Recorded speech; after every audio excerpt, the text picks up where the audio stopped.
मिटा दो अपनी हस्ती को अगर कुछ मत बचाओ, कि दाना खाक में मिलकर गुले गुलजार होता है। बच्चों, ये जो मैंने आपको बताया है ना, तो इसके लिए आपको मोटिवेट करने के लिए, ये जो बोर्ड एग्जाम आने वाले हैं 2024 के, अगर इसमें आप सक्सेस होना चाहते हो, अच्छे अंक प्राप्त करना चाहते हो, तो अभी 7-8 दिन का टाइम बचा हुआ है। 22 तारीख से स्टार्ट है, तो आपको जबरदस्त मेहनत करने की जरूरत है। और ये जो 7 दिन है ना, ये 7 दिन आपको अच्छे अंक ला सकते हैं अगर ये 7 दिन आप उपयोग में ले लें और अच्छी कड़क मेहनत कर ले तो। और 7 दिन आप ये समझ लो कि हमको खेलना कूदना नहीं है और अपना ज्यादा टाइम इधर उधर न व्यतीत करके, बल्कि पूरा टाइम पढ़ाई में फोकस करें। तो अभी ये जो समांतर माध्य है, तो बोर्ड एग्जाम में जो यूपी बोर्ड एग्जाम होता है उसमें से 12 नंबर के आते हैं।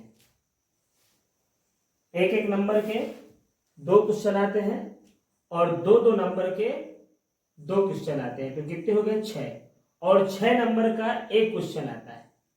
तो ये समांतर माध्य को हम आज इस वीडियो में बहुत ही विस्तार से बताने वाले हैं। तो प्लीज ये वीडियो को एकाग्र होकर पूरे ध्यान से, पूरा मन लगा के आपको पढ़ना है और समझना है और वीडियो के लास्ट तक बने रहना है, ठीक है। तो समांतर माध्य को हम 3 विधियों से लगा सकते हैं। पहली विधि है प्रत्यक्ष विधि, दूसरी है लघु विधि और तीसरी है पद विचलन विधि।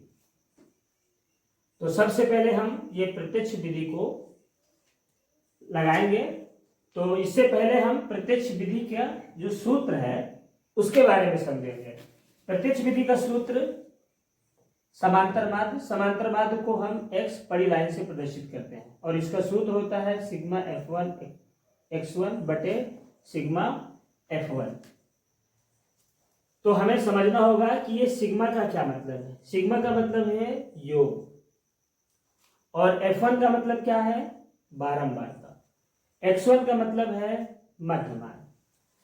तो समांतर माध्य ऐसा भी हो सकता है कि जैसे मैंने ये संख्या यहाँ पे दी है 2, 4, 6, 8 तथा 10 का समांतर माध्य ज्ञात कीजिए। अगर संख्याएं तुम्हारी इस तरीके से रखी हुई हैं तब तुम्हें ये सूत्र लगाने की जरूरत है। ये x है ना, समांतर माध्य का ये सांकेतिक वर्ड है x बड़ी लाइन, तो पदों का योग बटे पदों की संख्या। यहाँ पे पद रखे हुए हैं हमारे 2, 4, 6, 8 तथा 10।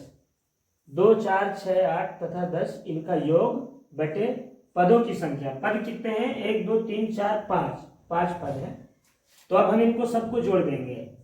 तो 4, 2, 6, 6, 6, 12, 12, 8, 20, 20, 10, 30, 30 बटे 5।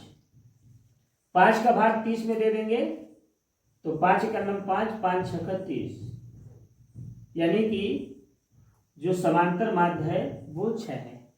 तो मैं बच्चों आपको बताना चाहता हूं, ऐसे सवाल 1 नंबर में आ सकते हैं और ये सवाल इस तरीके से भी लिखा हो सकता है कि 1 से लेकर 10 तक के सम संख्याओं का समांतर माध्य ज्ञात कीजिए।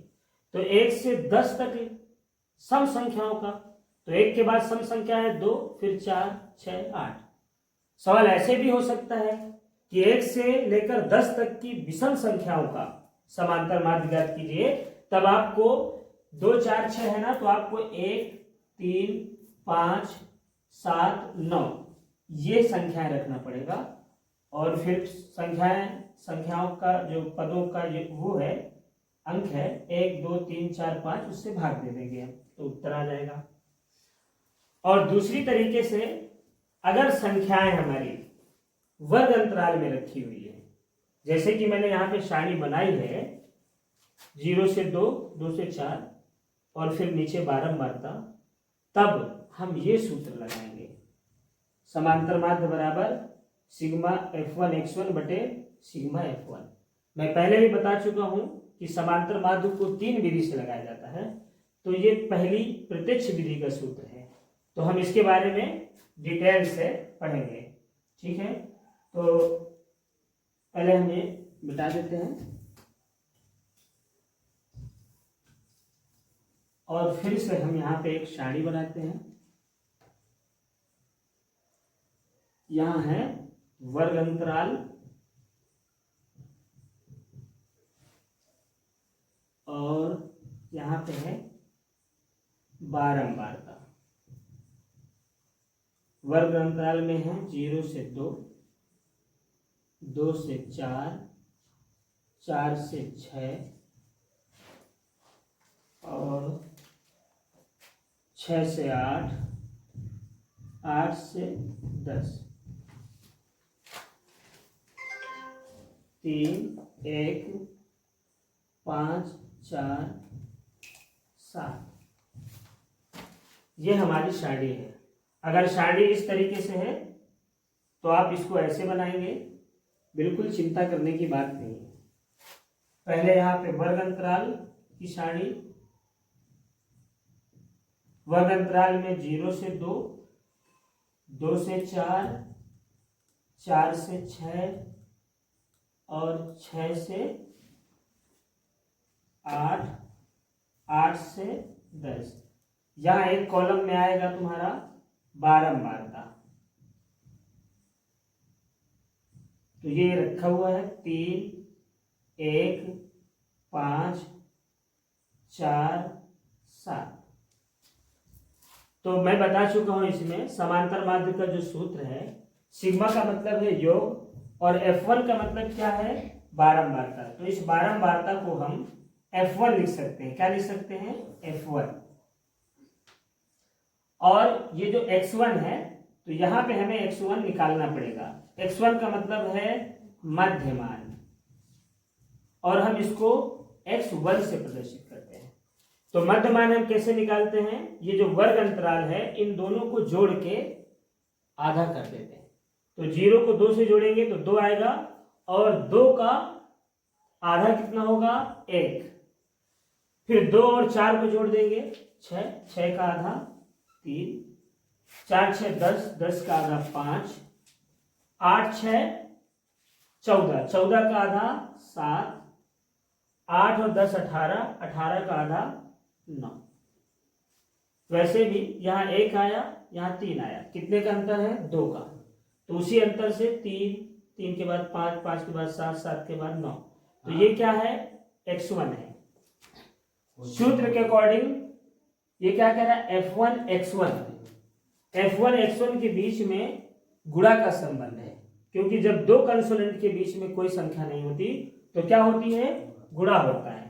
तो हम F1 x1 निकालेंगे। F1 x1 का मतलब है कि F मीन्स बारंबारता और x1 मतलब 1, तो बारंबारता और ये जो मध्यमान है हम इसका गुणा करेंगे। 3 गुणे 1, तो 3 एकम 3, फिर 1, फिर हम 3 का गुणा 1 में किए तो 3 आया, और 1 का गुणा 3 से करेंगे तो कितना आएगा, 1 गुणे 3, 3 आएगा। फिर 5 का गुणा 5 से तो 25 आ जाएगा, और 4 का गुणा 7 से 7 7 चौक 28 आ जाएगा, और फिर 7 का गुणा 9 से तो 7 9 63।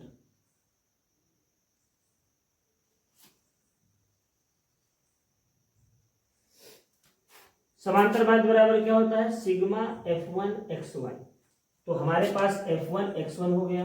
अब हमें मालूम होना चाहिए sigma F1 x1, sigma F1 x1। Sigma F1 x1 ये दिया हुआ है, F1 x1 ये तो हमने निकाल लिया। अभी हमको मालूम करना है सिग्मा F1 x1। तो मैं पहले ही बता चुका हूं कि सिग्मा का मतलब है इन सबको जोड़ देना है। तो 3 3 6 6 3 3 6 6 5 11 और 11 8 19 19 3 22, 22 की 2 हासिल आए 2 2 2 4 4 2 6 6 6 12, 122। सिग्मा F1 x1 बराबर कितना आता है, 122। और अब हमें पता करना है सिग्मा F1। तो सिग्मा F1 ये है, F1 ये है ना बारंबारता, तो हम निकालेंगे सिग्मा F1। सिग्मा का मतलब है योग, बारंबारता सबको जोड़ देना है। 3 1 4 4 5 9 9 4 13 13 7 20। अब बच्चों हमें सिग्मा F1 x1 का भी मान मालूम हो गया है और सिग्मा F1 का भी मान हमें पता हो चुका है। तो हम अब इस सूत्र में रख देंगे सिग्मा F1 x1 बराबर कितना आया है 122 बटे सिग्मा F1 बराबर कितना आया है 20।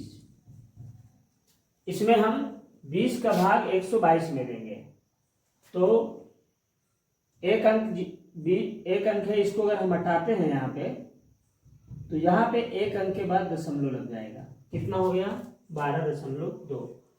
अब 2 का हम भाग देंगे तो 2 एक नम 2, 2 छक का 12.1 यानी कि 6.1।